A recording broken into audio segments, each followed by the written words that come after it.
today we have a really exciting topic to go over and something that I feel really passionate about. And I think it's one of those things that just comes up regularly as far as just kind of how to frame each day and how to kind of stay on track.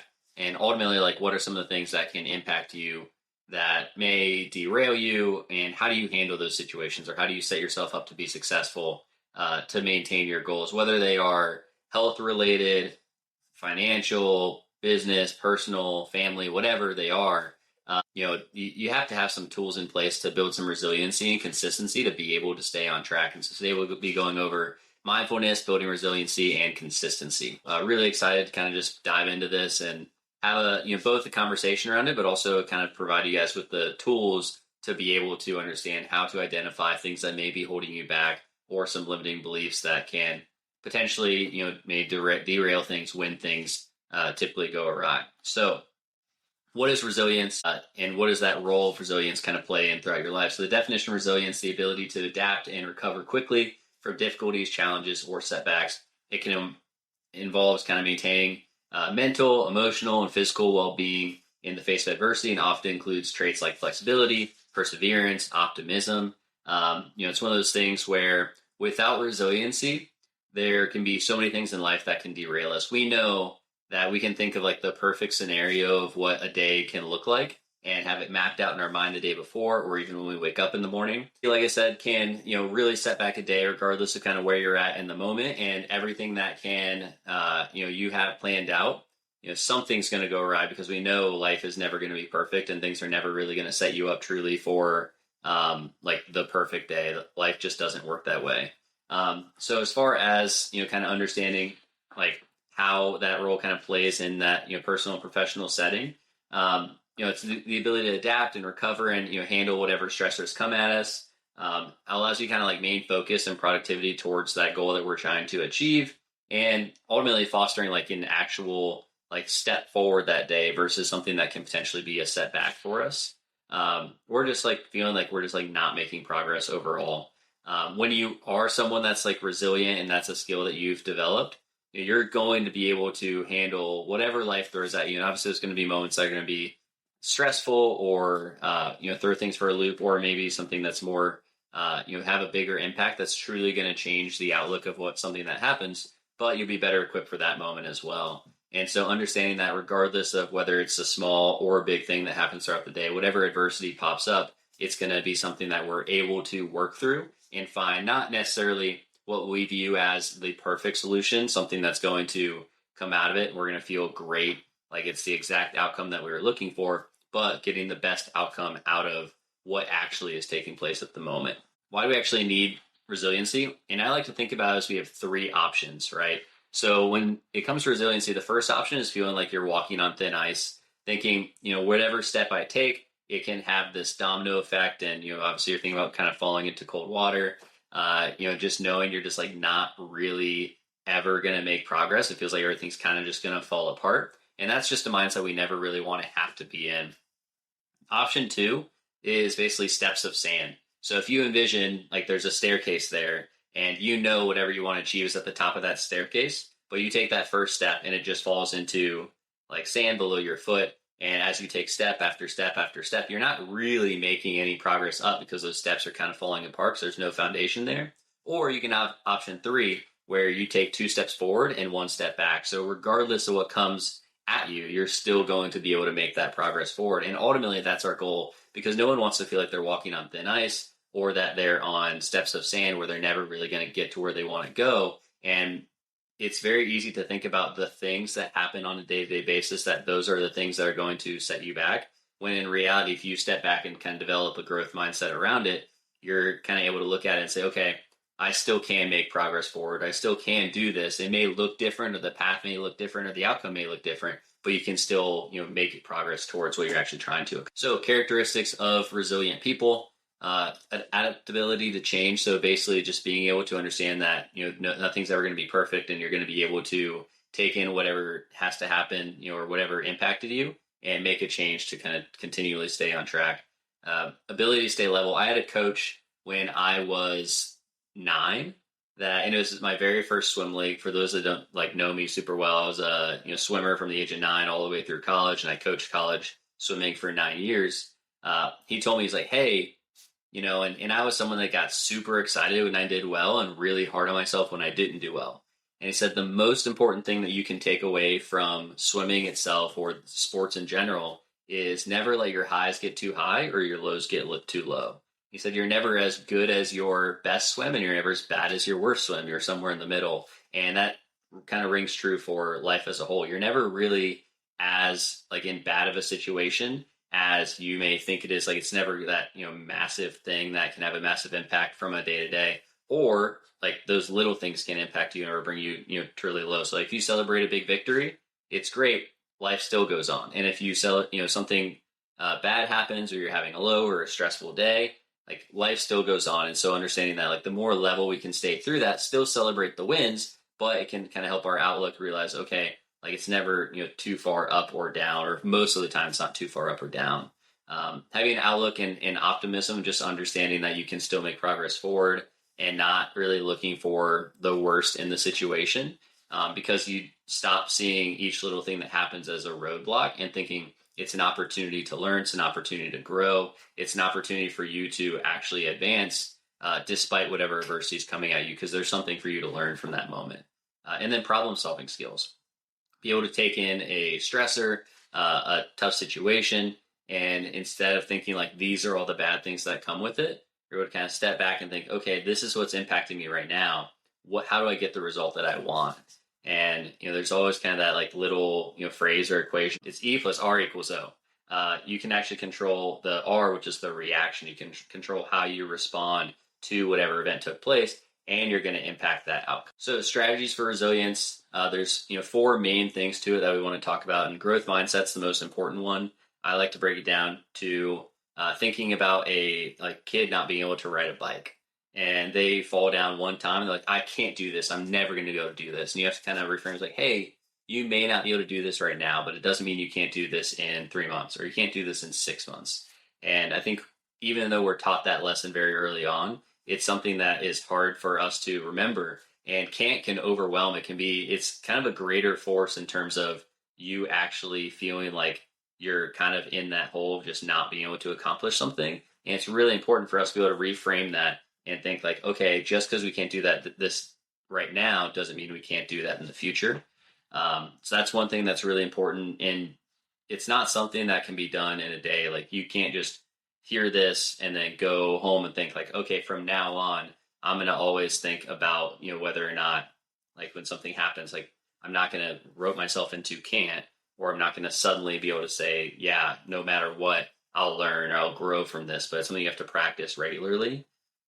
Self-care and stress management is easily the most important of all of these, at least in my opinion, because when you really like dial it down, you think about like what we're supposed to do. And we always talk about like filling other people's cups, whether it's like your family, your friends, for work, or anything that you have that's like kind of outside of your personal self, that you can't really do that if your cup is empty. And so it's incredibly important that you prioritize yourself. And I think the phrase self-care can get a negative connotation from the perspective of just like people are more aware of it now. So people think, oh, like self-care, that can be something that's not necessarily positive, but in reality, like the more time you spend taking care of yourself, practicing mindfulness, making sure that you're healthy and that your stress levels are managed, you're going to be so much better equipped to take care of everyone else around you.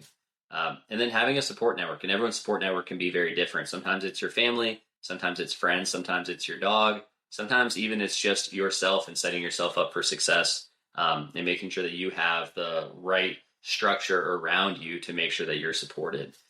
Because not everyone has that like immense family life to lean back on, or a group of friends. And especially as we get older, friends move on, friends move, friends get married, like all of these things happen, and you may not have that same support system. But if you set yourself up with that kind of around you to be able to feel like something has your back, you'll be that much more capable of developing that resiliency and being able to get yourself back on track when things happen. And then finally, fail or learn. And this is something that's been a common conversation, especially amongst like clients and people I've talked to recently, is things are never going to go to plan. Think like, oh, like I failed at that, or I failed at trying to get my health in order, or losing weight, or getting my gut healthy, or whatever the thing is.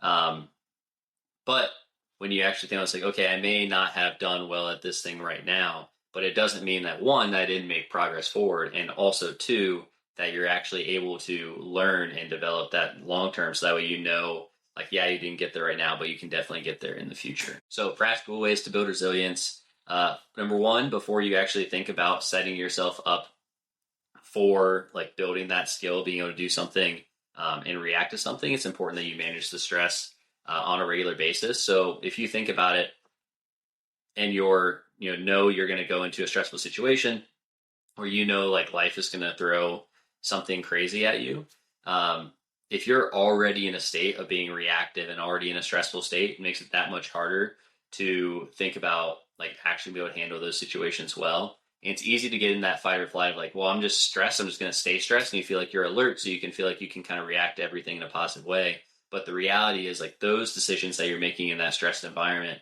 are not necessarily going to be the best decision that you can make. And so making sure to prioritize like taking time for yourself, doing some mindfulness practice, deep breathing in the morning.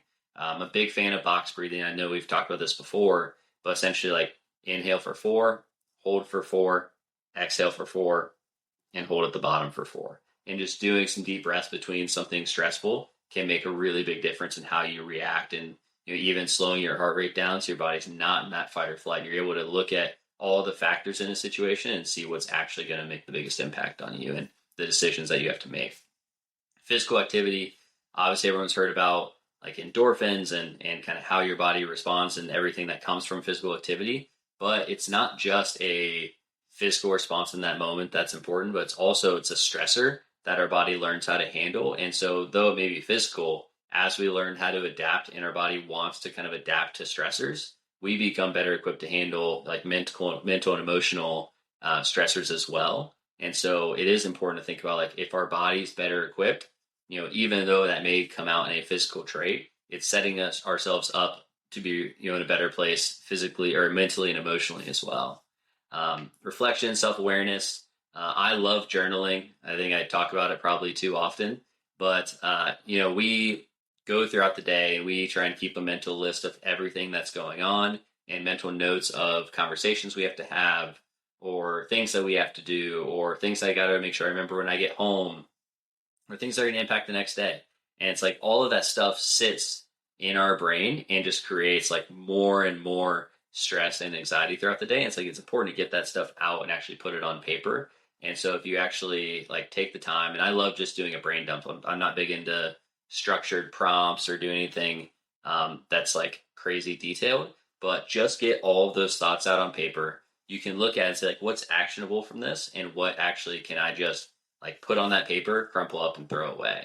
And so it's getting those thoughts out of your head so you're not always having to deal with that stuff, and being able to actually kind of just say, okay, here's the actionable things that I can like write down. I can maybe put it on a to-do list or have it ready for the next day, or just the things that like you're just thinking about constantly. And when you write it down, it kind of not necessarily solidifies, that's not the best word for it, but it kind of just like objectifies it, where it's like this thing on paper is what's causing me stress and causing me to think about these things all the time. And you're able to kind of compartmentalize that and know like that doesn't necessarily have like the power over your mind when you're trying to do other things.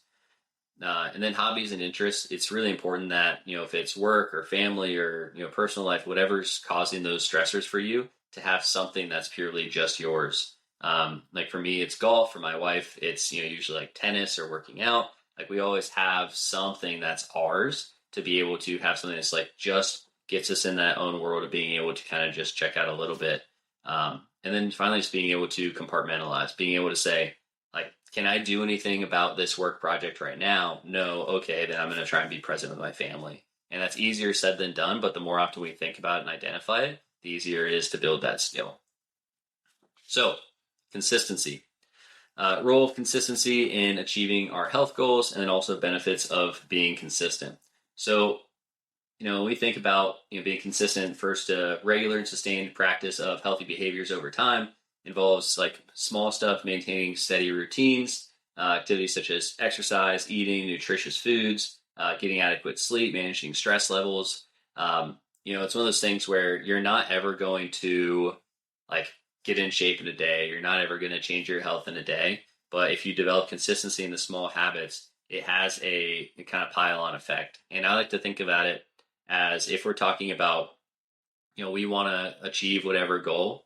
And like, say you want to, I don't know, like lose 30 pounds as an example, and you just stack like really strict exercise routine, really strict nutrition, you kind of restricting foods that you like, a process where you're just like doing all this strict stuff all the time. It's like you may have that result, but it's not really setting up a foundation to be able to do something all the time. And so you kind of like knock over that building of those pillars really quickly versus if we build some really good habits, we set up some good routines, we put some good plans in place, we actually allow ourselves to be able to like have the right structure in place.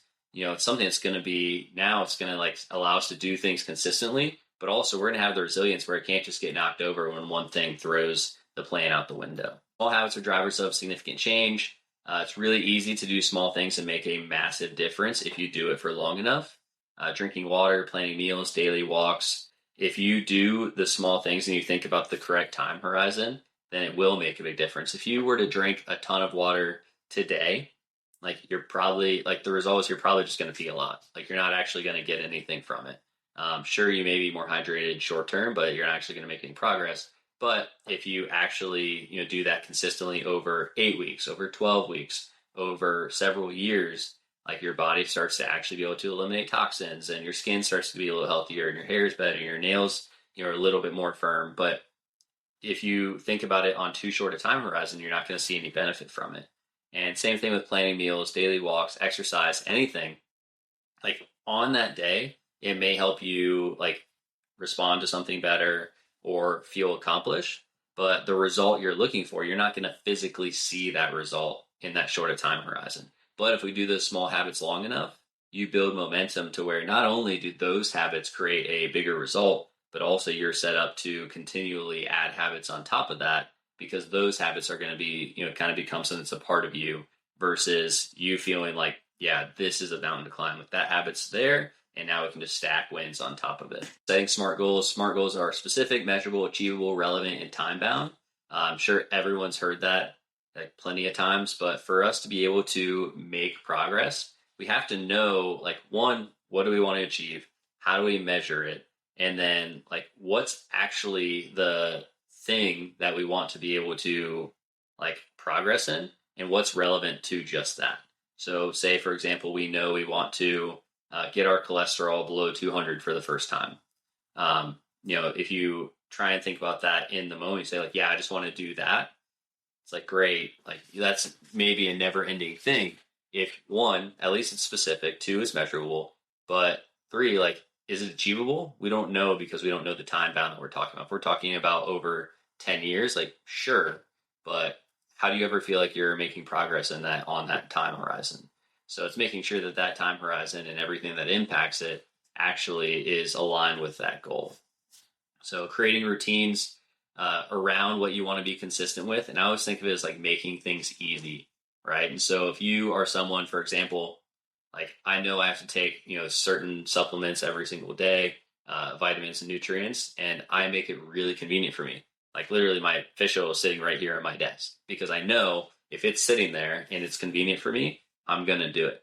We make sure that we have healthy, nutritious foods in the fridge at all times because it's convenient. It's the only thing that's there. And so it's, there's not a lot of decision for me to make. We only have so much brain power in a day to make decisions. And if we make a decision on every little thing, we're never really going to be able to feel like we can make that like big jump or we're going to be burnt out by the end of the day. So if you look at any of the calls that we've been on, I'm wearing either this sweatshirt or I'm wearing like a Mayhori pullover because I don't want to have a ton of decisions there. And so it's simplifying the things that you can simplify and build in routines that don't like basically like make whatever you want to achieve super easy.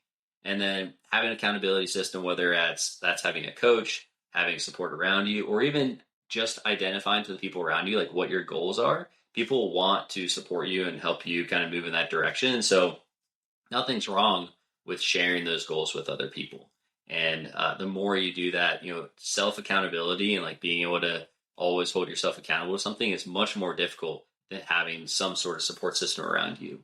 And then finally, you have to track whatever it is you want to improve at.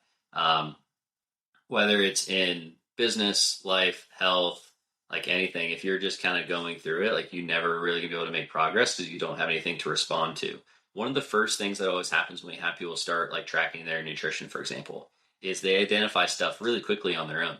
Like, oh my gosh, I had no way do I get enough protein in, or wow, my fat intake is way too high. And the reason that they recognize that is because we tracked it.